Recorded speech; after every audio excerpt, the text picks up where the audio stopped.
फिलहाल भाई डिगांव मंडी खड़े हैं और मामला जो है भाई उस बेटी का, उस बाण का है, जो कि बड़ी ही दुखदायक यह है घटना हुई है।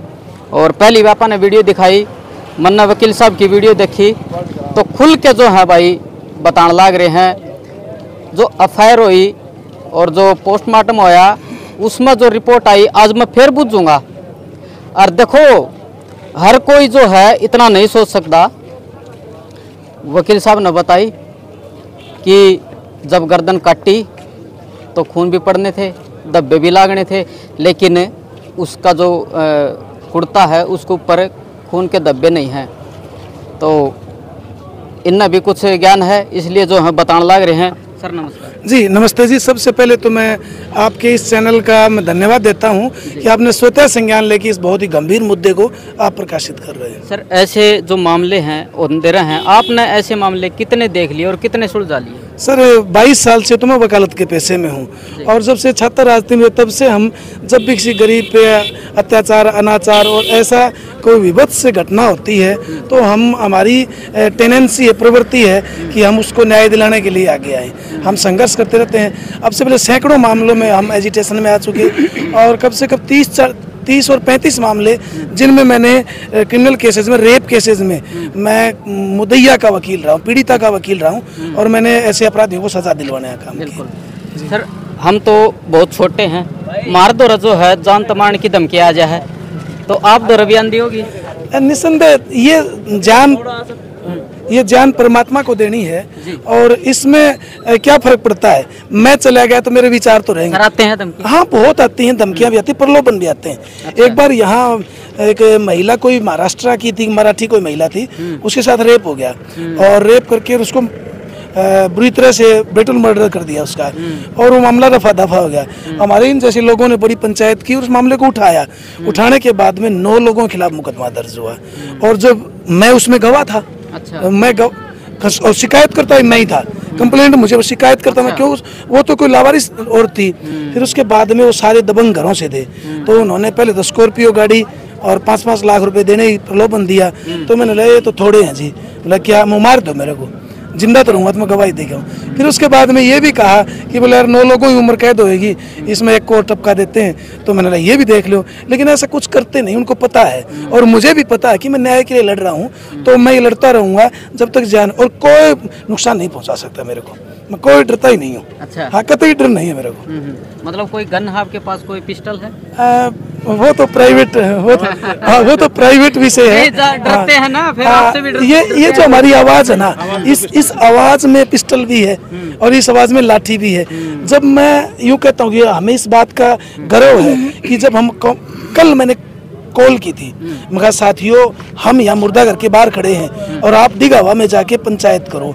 आज देखो 5000 आदमी आ गए। ये गन है मेरी, लोगों को मेरे पे विश्वास है, ईमानदारी पे भरोसा है। ये मेरी सबसे बड़ी गन है। सर जो परिवार वाले हैं उनका कहना है कि जो सीसीटीवी फुटेज हैं वो नहीं दिखा रहे, वो डिलीट होगी। सर क्या कारण रहा है? ये तो यूँ है जी, इस विषय पर थोड़ा सा पीछे जाना पड़ेगा कि ये मैटर ऑफ इन्वेस्टिगेशन है, ये जांच का विषय है। कई बार पुलिस के पास कई तथ्य छुपाने पड़ते हैं। यदि अब हम मीडिया के सामने डिस्क्लोज कर दें और पुलिस डिस्क्लोज कर दे तो अपराधी को उसका फायदा मिल जाता है। एक तो ये मैटर है। दूसरा ये है कि वो जो आपकी ये मुद्दा है ना, थोड़ा और पीछे जाते हैं। ये जो मुद्दा है कि भाई पीछे आ जाओ, ये कहा जाता है ना कि भाई वो सीसीटीवी फुटेज हैं वो डिस्ट्रॉय कर दी गई। ये बात मैं क्रिमिनल केसेस का एडवोकेट होने नाते स्वीकार नहीं कर पाता, क्योंकि पुलिस के पास एक तो होती डीवीआर, एक तो सीडीआर, एक डीवीआर डिजिटल वर्सटाइल रिकॉर्ड। तो पुलिस डीवीआर कलेक्ट करती है ऐसे मामलों में और डीवीआर कलेक्ट करने के बाद पुलिस उसे पार्ट ऑफ एविडेंस बनाती है और वो पार्ट ऑफ एविडेंस होता है, वो लिफाफा बंद होती है और वो सबके सामने पुलिस बता नहीं सकती। तो मेरे जैसे कुछ बेचारे कम जानकार है ना, वो कह देते हैं पुलिस ने डिस्ट्रॉय कर दी, उसने कर दी। वो पुलिस के गले की फांस बन जाएगा यदि ऐसी गलती होगी तो जी। ये कुछ तो कल मैंने वीडियो बनाई परसों, और परसों क्या होया, जिस तरह था ईद धूप पड़ रही है, फोन बंद हो जाए जी। हाँ। तो फोन बंद हो गया, किसी ने कही कि तने वीडियो काट दी, हमने वो नाम लिया, वो नाम काट दिया। तो भाई हमारा काम है साफ सुथरी वीडियो दिखाना, और पूरी वीडियो दिखाना है। आजा एक बार, आजा अगन है, बताओ कौन सी काटी थी? कॉलेज का नाम भी काटा था, और कौन बता। सा? कॉलेज का नाम दे, वीडियो में चलने लग रहा। आजा। अरे ये चलता होगा, ये सारा चला दिया उस टाइम काटा था आपने। बस कौन कर रहा भाई, मैं तो मुंह पे कह रहा हूँ। हाँ तो कौन सा काटा है दिखा तो दे मेरे ही। ठीक है, दिखा तो दे। मतलब उस टाइम पे ऐसा मैं बताता हूँ, देखो वो भावनाएं होती है, ये युवा हैं, इनको उन विषयों का, उन तथ्यों का और इसके मेरिट और डिमेरिट का सकारात्मक और नकारात्मक दोनों तरह के पहलू होते हैं। इन भाइयों को इस बात का ज्ञान नहीं, इल्म नहीं है। मतलब हम किसी, ये मैं सन 2000 से 2002 में मैंने मास कम्युनिकेशन से एमए किया था, तो मैंने 2 साल पत्रकारिता की है किसी अच्छे बड़े नेशनल न्यूज़पेपर के साथ। तो मुझे ये पता है कि हमें क्या खबर दिखानी है और क्या खबर जनता के हित की है और क्या खबर जो पत्रकारिता अधिनियम के अंतर्गत आती है, इसके लिए हम आपको उलाना नहीं देते। जी जी जी नहीं, अपनी जो वीडियो चल लेंगी जी सारी चल लेंगी। नाम ये ले रहे हैं, मैं थोड़ी ले रहा हूँ, नाम तो ये ले रहे हैं, मेरा काम तो दिखाना है, लेकिन नाम लिया ही नहीं। हो जाए तकनीकी सर, नाम लिया ही नहीं। कोई बात नहीं जी, तो सर बताइए आगे क्या कार्रवाई रही है, किस तरह था ये मामला? अभी ये है कि हमें जो पुलिस ने इन्वेस्टिगेशन की है, उस इन्वेस्टिगेशन की हमारी कमेटी 21 लोगों की, हम दोनों उस कमेटी में हैं। ये जो लाश को देखने वाले पुलिस जो लेने आई लाश, ये रामपाल जी चौराहा सिंगानी से, इनके खेत उस लाश, वो जो लाश मिली है उस रास्ते पर इनके खेत पड़ते हैं। तो इन्होंने, पुलिस जब लेने आई तो इन्होंने देखा था, तो इन्होंने भी काफ़ी देखा। मैंने इनसे भी और इन जैसे और लोगों से भी इन्वेस्टिगेशन की कि भाई उसकी नाड़ कटी हुई थी, उसके ब्लड स्टेन थे कि नहीं थे, उसके कपड़ों की स्थिति कैसी थी, कपड़े खुले हुए थे, बंधे हुए थे। तो काफ़ी इश्यूज पर हमें टेक्निकल जो क्रिमिनोलॉजी है उसके पॉइंट पर हमने उसको अध्ययन किया और उस पर हम चल रहे हैं। अभी कुछ बातें हम डिस्क्लोज नहीं कर पा रहे, कल शाम तक कोशिश करेंगे। जी, तो सर पहली बार किसने देखी है डेड बॉडी? पहली बार तो देखो ये मैं डिस्क्लोज नहीं कर पाऊंगा, पुलिस ने इन्फॉर्म किया और ये इसके बारे में, क्योंकि मेरे से पहले इनको पता चला, मैंने तो इनसे जानकारी ली थी परसों। तो ये रामपाल चौराहा जी, जिसका खेत था उस खेत वालों उसे देख कर आए थे खेत में आपका संभालने, तो उसका बाहर का बैठा था कुत्ता। अच्छा, कुत्ता बैठा था, कुत्ता करने गए, कुत्ता उसका खुद गला गया। अच्छा, खुद गला गया, पड़ोस में जाके बला के लिया वो एक आदमी, तो लिया 2 डंडा। फिर उसे तो कुत्ता टाया है, फिर सरपंच का फोन करे होने, सरपंच ने थाना में करे है, ये मामला उड़ चला था। हाँ, और वह लाश थी उस टाइम पर न्यूज सुआ रखी थी। हाँ, जो फेस से यो गल न्यू दब रहा था, कट गई गिट्टी, जो फेस नहीं दिखा था उसको न्यू वाले या सिरसन है जिस बढ़ा रहा था। फिर ये कार्रवाई पुलिस वाला के डॉक्टर की होली ने, यदि वो फेस बदलिया है, यदि उसका आँख भी नहीं है, चेहरा कटी माले फोड़ रखा, आँख को नहीं फोड़ रखी और गिट्टी कटी हुई है, इससे नीचे उसका कोई दाग नहीं, कोई खून का किसी चीज का, ये सीढ़ी है एक गोड्डे के ऊपर रेत का और कुछ नहीं है। ये मैं मौके पर दिखनी है जी। फोटोग्राफ्स जी सर, आपने देखा उसको शायद घिसड़ा गया? हाँ, वो तो फोटो में बयान हो रहा है, वो कम से कम 6-7 फीट तक है, उसकी एड़ियाँ घुटने घिसे हुए हैं दोनों। तो वो तो नो डाउट है कि मर्डर तो वहाँ नहीं हुआ, मर्डर कहीं और हुआ है। सीन ऑफ क्राइम को फर्स्टली हम देखते हैं तो उसे ये लगता है कि उसको कहीं और मारा गया है और लाश को घसीट के बाहर डाला गया है। ये तो एब्सोल्यूट कंफर्म है। जी जी जी जी। बहन जी क्या कहना चाहोगे इस मामले को लेकर? इस तरफ कहना तो क्या चाहेंगे, मतलब यही है हमारा तो कि हम प्रशासन से मांग कर रहे हैं कि उन हत्यारों को जल्दी से जल्दी गिरफ्तार करे, नहीं तो ये पब्लिक फिर हमारे भी बस की नहीं रहेगी। क्योंकि हम चाहते हैं कि ये आंदोलन हम अनुशासित ढंग से करें, कानून के दायरे में रह करके करें, लेकिन वो परीक्षा कब तक लेंगे हमारी, फिर बाद में हमारी भी कौन सुनेगा। तो ये जनता है, तो ये कुछ ज़्यादा मतलब बात आगे ना बढ़ने से पहले ही उन हत्यारों को, उन दरिंदों को गिरफ्तार करे और उनको सलाखों के पीछे भेजे। तो रोहतक पीजीआई भेज दी डेड बॉडी? वो तो एक रीपोस्टमार्टम के लिए भेजा है, क्योंकि पोस्टमार्टम में कुछ नकूनी छोड़ रखे थे, तो उसके लिए हमारी मांग थी कि रीपोस्टमार्टम हो, तो उसके लिए वहाँ डेड बॉडी भेजी है। और क्योंकि हम सरकार से भी मांग करते हैं, क्योंकि सरकार आज स्वतंत्रता दिवस मना रही है और कहाँ हैं हम स्वतंत्र। जिस तरह से बेटियों को, तो महिलाओं को तो जहाँ बेटी पढ़ाओ बेटी बचाओ का नारा दिया जा रहा है, और वहाँ जो बेटी स्कूल में कॉलेज में एडमिशन लेने के लिए जाती है तो उसको वहीं नोच करके उसको दरिंदी मतलब बहुत निर्मम हत्या कर दी जाती है उस लड़की की। तो इस तरह की घटनाएं होंगी तो फिर कैसे मतलब हम पार पाएंगे। और ये घटना सुन करके पूरे क्षेत्र में सन्नाटा छाया हुआ है और महिलाएं जो बहनें हैं उनको भी स्कूल और कॉलेजों में जाने से डर लगने लग गया। वो भी भयभीत हैं इस घटना से, क्योंकि जब तक वो दरिंदे पकड़े नहीं जाएंगे तब तक वो भी भयभीत हैं, नहीं तो वो भी एक स्वतंत्र होकर के वो फिर घूम पाएंगे अगर वो सलाखों के पीछे जाएंगे तो। बिल्कुल जी। सर नमस्कार। नमस्कार। आपका परिचय? मैं ग्राम स्वराज किसान मोर्चा का युवा प्रदेश अध्यक्ष युद्धवीर सिंह खरेटा, शहीद मंगल सिंह खरेटा का बड़ा बेटा। जी। मैं यहाँ पे आज जो बहन मनीषा के साथ जो अत्याचार हुआ है जी, दुर्व्यवहार जो निर्मम हत्या की गई है उसके समर्थन में और उन्हें यह न्याय दिलाने के लिए मैं अभी सरवाड़ से आया हूँ। इस सरवाड़ में हमने कल जो है पूरी मार्केट को बंद करने के लिए आह्वान किया और सभी दुकानदारों ने इसका समर्थन किया और कल वहाँ धरना भी दिया जाएगा इस सरवाड़ के अंदर और कैंडल मार्च भी निकाला जाएगा। सबसे पहले तो मैं पुलिस प्रशासन को एक बात याद दिलाना चाहता हूँ। थोड़े से दिन पहले जो हिसार के अंदर जो एक कांड हुआ था उसके अंदर पुलिस प्रशासन के लिए हमारा पूरा समाज, पूरे संगठन और सभी खापें उनके समर्थन में वहाँ गई थी। उस बात को शायद हम भूल गए और वो पुलिस वाले भी शायद भूल गए। उनके साथ क्या ऐसी हरकत की फिर बाद में नहीं होगी। पुलिस प्रशासन हमारे ही बीच में से गया हुआ, हमारे समाज के ही बच्चे हैं वो भी, लेकिन वो भूल जाते हैं। जब उस मनीषा बहन का जो पिताजी जो उनके पास जो 112 के पास जो कॉल किया उसी समय में उनको अपनी बहन और अपनी बेटी समझ करके उनको जो है कार्रवाई करनी चाहिए थी। वो सबसे बड़ी भूल है और उन पुलिस वालों की सबसे ज़्यादा उन्हीं की हम जो है वहीं से शुरुआत हो जाती है, नहीं तो हमारी वो बहन आज हमारे बीच में जिंदा होती। और इसके बाद जो पुलिस प्रशासन ने बोला कि लोहारू जाके FIR करो, क्यों? जब एक MLA और MP का अगर कुत्ता भी खो जाता है और एक भैंस भी खो जाती है तो उस समय जो है FIR करवाने जाते हैं क्या वो थाने के अंदर? भाई हमारा जो लचीला जो सिस्टम है, जो कानून लचीले हैं, इनके ऊपर ध्यान देने की जरूरत है।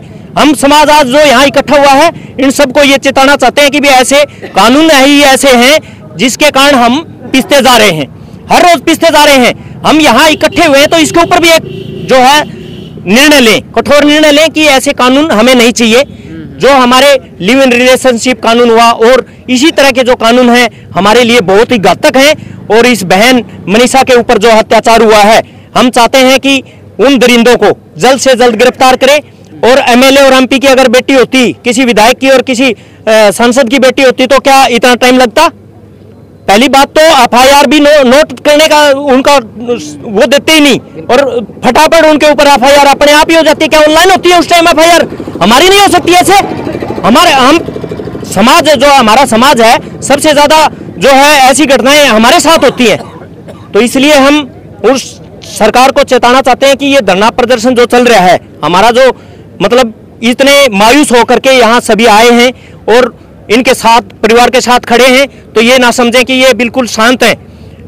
अगर जल्द से जल्द इसके ऊपर कोई ठोस कार्रवाई नहीं की, उन दरिंदों को जो है गिरफ्तार नहीं किया, कड़ी से कड़ी सजा नहीं दी, तब तक ये जो है ऐसे ही हम बैठे नहीं रहेंगे चुप।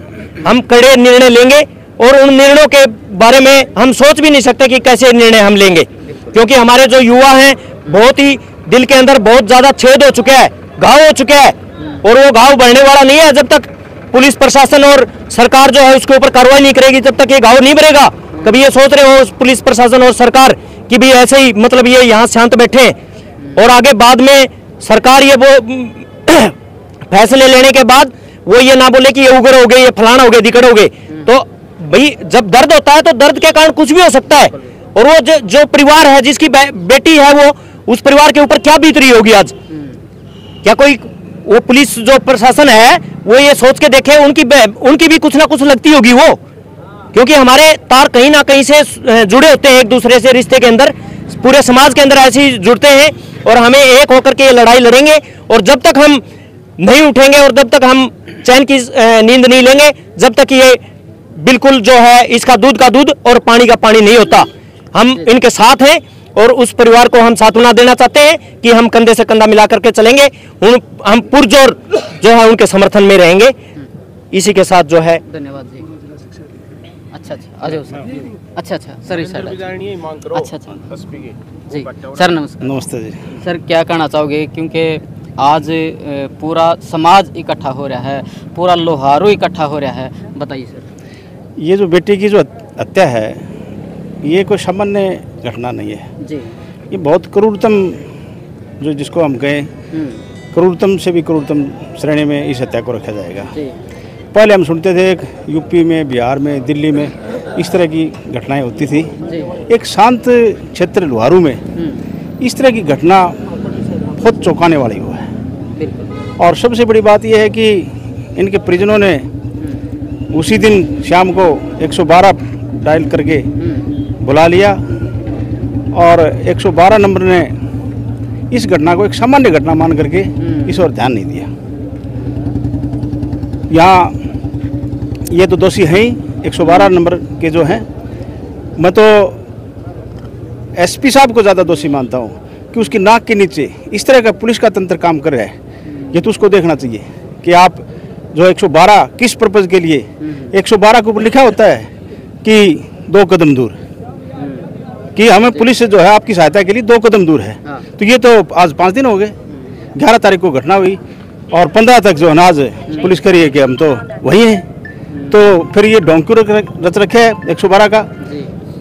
और मैं प्रशासन से मांग करता हूँ कि निष्पक्ष जो है इसकी जांच होनी चाहिए, दूध का दूध पानी का पानी होना चाहिए। और अगर दोषी बच गया तो ये बहुत बड़ा एक, बहुत हल्के के लिए, लोगों के लिए बहुत बड़ा एक अपराध होगा। बिल्कुल सही बात है जी। हाँ महेंद्र जी आ जाओ। जी महेंद्र जी क्या कहना चाहोगे इस मामले को लेकर? देखिए, सबसे पहले तो हमारी जो बेटी मनीषा जी हमारे बीच से चली गई हैं, उनको मैं श्रद्धा सुमन अर्पित करता हूं। और प्रशासन से मैं मांग करता हूं कि जिस हरियाणा पुलिस को आप हमारी रक्षा के लिए लगा रहे थे, वो आजकल रक्षक नहीं, वो भक्षक हो चुके हैं। क्योंकि ये जो मनीषा बहन की जो डेड बॉडी मिली है, इसमें कहीं ना कहीं पुलिस का पूरा हाथ है। अगर वो पुलिस, जब इनके पिताजी ने 112 पर कॉल करके पुलिस को बुलाया था और उस कॉलेज वालों से वो हाथ मिला करके 112 के ऊपर जिसकी ड्यूटी थी वो हाथ मिला करके वापस जाता है, तो कहीं ना कहीं उस 112 के ऊपर जिसकी भी ड्यूटी थी, जिस भी पुलिस वाले की ड्यूटी थी, वो इस पूरे मामले में संलिप्त है। तो उसके खिलाफ पूरे पुरजोर तरीके से जो भी कानून कार्रवाई बनती है उसके ऊपर कार्रवाई करें। और तो सस्पेंड कर दिया ना 112। ये हमें बहलाने के, हमारा आंदोलन तोड़ने का एक षड्यंत्र था। अभी तक कोई लिखित नोटिस नहीं मिला हमें। हम उनको सस्पेंड जब मानेंगे जब हमें लिखित में उसके को जो आदेश आए उसकी कॉपी हमें सौंपे, तब हम उनको मानेंगे भी सस्पेंड कर दिए। अभी तक ही कुछ नहीं हुआ है।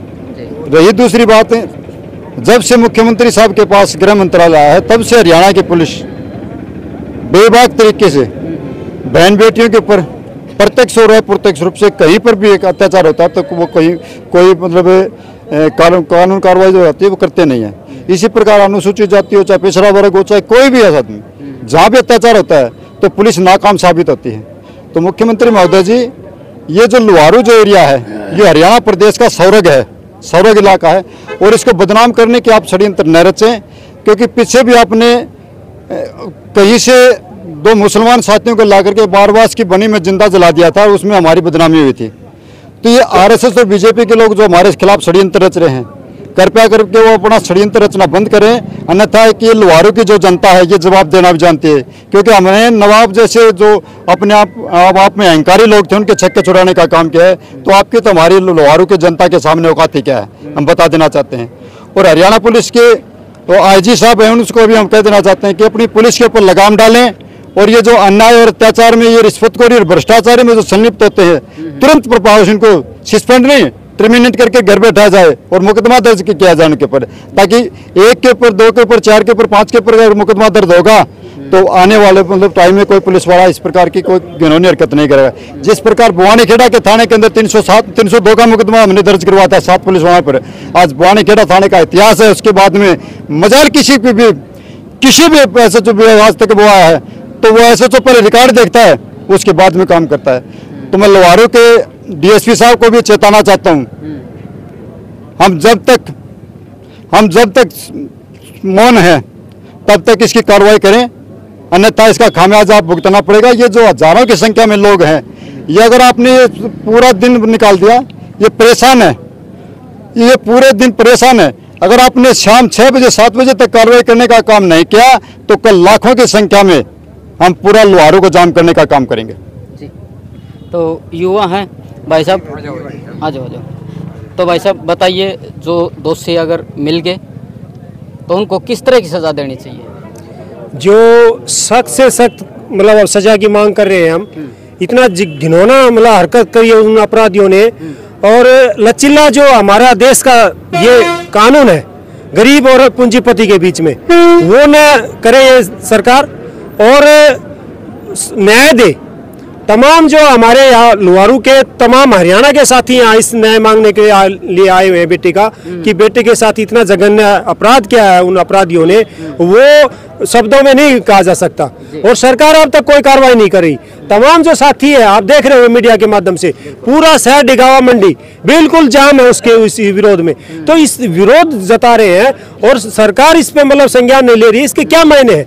मतलब जो अपराधी है उनका सीधा उनसे मतलब आपस में कहीं न कहीं संपर्क है। यदि दूध का दूध पानी प्रशासन करे तो इतना समय नहीं लगना चाहिए। और एक तरफ से मतलब न्याय नहीं कर रही, और जब तक न्याय नहीं हो रहा, आप देखोगे वो जो बिटिया है और उसका अब तक अंतिम संस्कार की मतलब सारे साथी तमाम मतलब पूरा देश एकजुट खड़ा हुआ है कि हम उसका अंतिम संस्कार जब करेंगे जब हत्यारे अंदर होंगे। ये मांग हमारी। आपका परिचय? मैं सतवीर स्वामी, श्रम कर्मचारी संघ हरियाणा का सह सचिव। और तमाम मीडिया के माध्यम से इस प्रशासन को हम चेताना चाहते हैं, यदि समय रहते इस हमें न्याय दे, यदि समय रहते न्याय नहीं देता, तमाम कर्मचारी किसान सभा सीटू तमाम जितने संगठन है आज भी यहाँ पर इन्होंने समर्थन दिया है, और भी ज्यादा तादाद में कल आकर इस सरकार को ये दिखाएगा। एक तरफ तो करे कि बेटी बचाओ बेटी पढ़ाओ, और बेटी पढ़ने के लिए जा रही है। आप जो अपने कह रहे हो कि बेटी बचाओ बेटी पढ़ाओ, कहाँ का मतलब ये जो आपने वो दिया है नारा, उसकी मतलब आप अनदेखी कर रहे हो।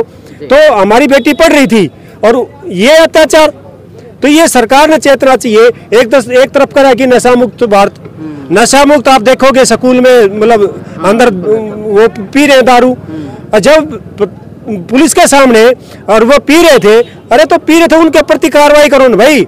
प्रश्नवाचक चिन्ह लग गया कि नहीं गया? जब वहां पे पुलिस गई और वो पी रहे थे, उन्होंने देखा, तो भाई तुमने कार्रवाई क्यों नहीं करी? हम मांग करते हैं मीडिया के माध्यम से कि जो प्रशासन पुलिस ने आपने भेजा और वो उसमें सम्मिलित है, उस पर भी FIR लॉन्च करिए प्रशासन, तब जाके मतलब उस बेटी को भी न्याय मिलेगा, ताकि और भी किसी बेटे के साथ हो और अपराधी जो है वो दोबारा ऐसा अपराध न कर सके, ऐसी कड़ी सजा दे सरकार। बिल्कुल बिल्कुल। तो जो अपराधी है वो किसी जात धर्म का नहीं होता, इसे सजा देनी चाहिए ताकि इस तरह तक कोई और घटना न हो उसका। जितने भी युवा खड़े हैं, जो भाईचारा खड़ा है, ये शांत हैं। जिस प्रकार से महेंद्र बिदनोई ने कही है कि हम शांत हैं, हमारी शांति को जो है हल्के में न लिया जाए। तो आगे वही किस प्रकार से इस पर कार्रवाई हो है, तो वो वीडियो आप तक दिखावांगे। करो वीडियो ने शेयर।